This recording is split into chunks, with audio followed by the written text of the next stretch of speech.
Dave, 35-point margin in the end. How accurate do you think that is in terms of the overall performance? Yeah, look, it probably doesn't matter, does it? It's we were well beaten, and well beaten because we didn't treasure the ball well enough. I thought we defended really well first half and really physical first half, and but we made some really poor decisions defensively. If we turned the ball over, if we kicked poorly, and got exposed down short sides, and threw a couple of intercepts when there was clear space in behind for us to put the pressure on them. So it's disappointing. 3 intercepts in 2 weeks. How concerning is that? Well, it's disappointing. And it just highlights that what we've talked about. If they're going to play high, you've got to turn them around and put the ball in behind them. So disappointing that we're not seeing that and communicating it. So it sounds like the second one, there was plenty of talk, but we didn't react. And how frustrating to not capitalise on the man advantage as well when Artie went off? Yeah, it was a big part of the game, wasn't it? 21-15, down a man, we'll get a 5 metre line out. And then a series of, not straight, not the worst I've seen, but fair enough. Then we defend poorly off that scrum and get penalised, and they get down our end, and we end up giving up a soft one, or a penalty and then a soft one. So, look, disappointing. That was a chance to ram it home. Dave, how much of a setback is a loss like this in your overall campaign this year? I don't know. Any loss hurts. Look, obviously we'll reflect on that later, but I'm disappointed that we didn't build on what we did first half, and there's a number of men who emptied out the tank prior to coming off, and pretty disappointed with the impact we got off the bench, compared to the French series where our bench were outstanding. So, obviously the stuff we'll look through, we'll look at a bit of footage and get a bit of clarity around it. Michael, did you feel that things were actually going your way at 21-15 behind, but with a 15-14 advantage that it was beginning to swing your way? We put together some nice passages of play. Back into the first half, scrummaging really well, and New Zealand were infringing, and pretty bad illegal infringements. I thought there probably could have been that yellow could have come before the end of the first half, but we got it at the start of the second there. Our skill error to not capitalise on that. Maybe I should have taken the shot, built on that, got a good exit and capitalised on them being a men down. Didn't, and it turns out to hurt us. So I take a lot of responsibility for that, and I take a lot of responsibility for not being able to rally our guys there in order to get a better outcome in that pretty pivotal 10 minutes. So it's something as captain I've got to look at.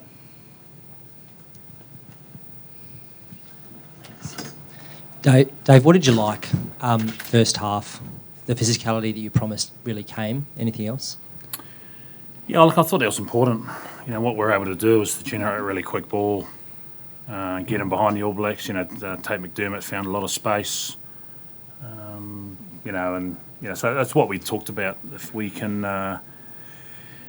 play on top of them, be direct, but be direct with skill, we can squeeze them up and find some space somewhere. So, I thought that was really positive. Disappointing thing around that was we also gave up 3 soft tries. One coming off an intercept, another one off a kick that we couldn't apply any pressure to, and the All Blacks are too good a side to gift that sort of possession. How much responsibility for the loss do you need to take in terms of potentially not making a more conservative mindset, not being too quick to kick or whatever else, with the All Blacks being the classy outfit they are? Yeah, well, everything falls back on me, doesn't it? So, we went in with a plan. If we can't execute that plan, then we'll seriously look at what we're doing. So, we want to have an optimistic mindset around how we play as well. But, you got to play what's in front of you. And, so one of our kickoffs, we could have done it simply. Just kick straight off 9. We've got a bit of a wind behind us, but played a couple of phases, kicked off 10, and they scored off it. So, in the end, the players are implementing what we're trying to put on the park. So clearly we'll take responsibility for it. the media like to put a bit of emphasis on what's said in the lead up during the week. The careless sort of chat around the aura sort of slipping or whatnot. Do you think that had any effect potentially on this clash? Oh, look, I think that whole bit of reporting's disappointing. So you got a young player who's played about 3 tests, who gets asked about playing the All Blacks at Eden Park, and, you know, over a 5-minute interview, they pluck out 3 or 4 words and make a headline out of it. So, you know, what Cowles is saying is that, you know, last week he was heading into the unknown. You know, the All Blacks at Eden Park, how tough is that? Now we get to play them again at the same park, so, you know, he knows what he's heading into. So, you know, incredibly disappointing for a Sydney reporter to make a massive headline out of that for a young player who's just finding his way. So, I won't say any more on that, but, you know, clearly we're not going to try and entice the All Blacks to fire up any more than they normally do. So, but, you know, like, as we said, we respect the All Blacks, but, you know, we don't fear them. If we go in nervous and worried about playing them, you're going to finish second every time, aren't you? Michael, there seems to be a lot of positives, even though the result last week didn't go your way. The positives leading into this test. Do you feel that's the challenge you guys face, is to be at that high level for 2 weeks in a row or consistently against the All Blacks? Yeah, we've got to have 80-minute performances. We haven't put one together probably this year. So, you know, that's the challenge. And, yeah, 100% we've got to be optimistic around the stuff we're doing well. Because if we don't know what we're doing well, then we're a bit clueless, aren't we? So we're definitely going to build on the stuff that, you know, we're working, and that's working nicely for us, and start to etch out the stuff that, you know, where we get hurt. And, you know, we did some stuff that was out of character there tonight, and you come up against a quality team, which this clearly is, and they put you to the sword, and we let that slip too much. Do you feel it was a step forward by the All Blacks as well as a step back from you guys as well tonight? Oh, I don't know. They were clinical, no doubt.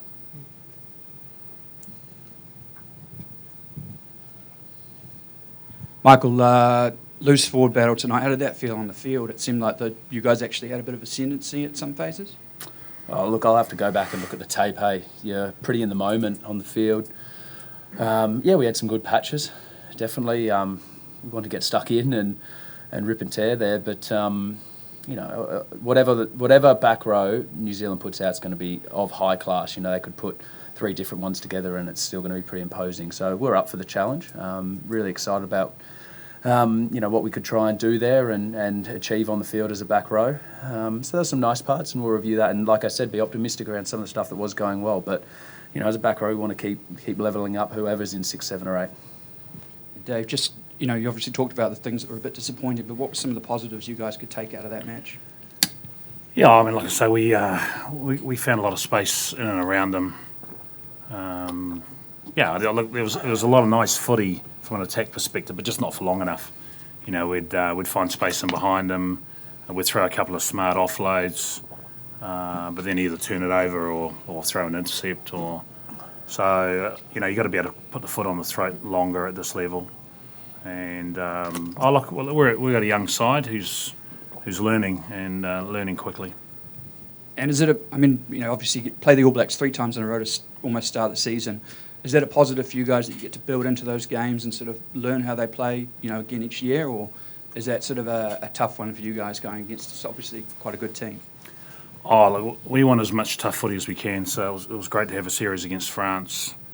Obviously, the Rugby Championship, you know, we'll play the All Blacks again. We've got a couple against, you know, South Africa, who have, they pose a different type of threat, and Argentina, who have gone well over the last 12 months, and then we go to Europe. So, you know, we'll play 14 games this year. It's gold for us.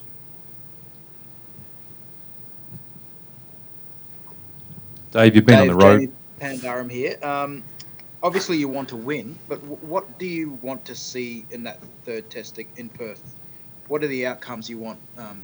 Team perspective, optics-wise, what do you need to see? Well, what we know is you've got to defend well against the All Blacks. And so clearly we didn't do that well enough. And, you know, if you can reduce them to around about 20 points or less, you know, they lose more than they win. So it was certainly a goal heading in, and that'll be important heading into the next one. I think we've got to keep building on our attack, and then it's our ability to make smart decisions and play what's in front of us. It's an area that we need a lot of development. And you were asked before about whether you should contain some of your attack and play more conservative, but some of that attack was actually quite impressive in spurts. Where do you stand with that? Do you persist with what you're doing well, or do you revert to playing more defensively to try and win a test against the All Blacks? I just think it's a balance. We want to kick more. It's not a natural part of the DNA of Wallaby players at the moment, and so it's trying to get a balance to attacking and then trying to find some space and apply pressure through that. So if you look at someone like South Africa who play that type of game, we're not. I don't think we're big enough to get into an arm wrestle with sides, and so we've got to be able to play a balanced game. That's the area we're trying to develop. Dave, you've been on the road for a fair amount of time now. Is that starting to bite with the COVID issues? No, I don't think so. I mean, I suppose you'd have to speak to individuals. We've got a long road ahead yet too, we think. So, look, some of our boys from New South Wales haven't seen family for 7 weeks. We could end up in Perth for another 7 weeks. Do you go straight to Perth now? Yeah, we go tomorrow. So, Rugby Australia's been doing all they can to try and connect the families and move people around and quarantine, and we're hoping to get a few people into, family members into Perth, but we've been knocked back for that. So, it's difficult, but we're actually really a tight group. The good men are working hard, so we'll get an arm around each other, and because chances are we'll get another 7 weeks together. And the All Blacks might not be home again until December, so I suppose everybody faces those challenges. Yeah, I feel less sorry for them, of course, but yeah. Anything else? Just yell out, Michael. Dave, obviously, big game from Tate McDermott tonight. He's improved every time he's started. You must be pretty happy with, obviously, his progression as a starting international halfback. Yeah, I real credit to Tate. He's had a massive focus on the quality of his distribution and his kicking game, and he's always been a very good runner.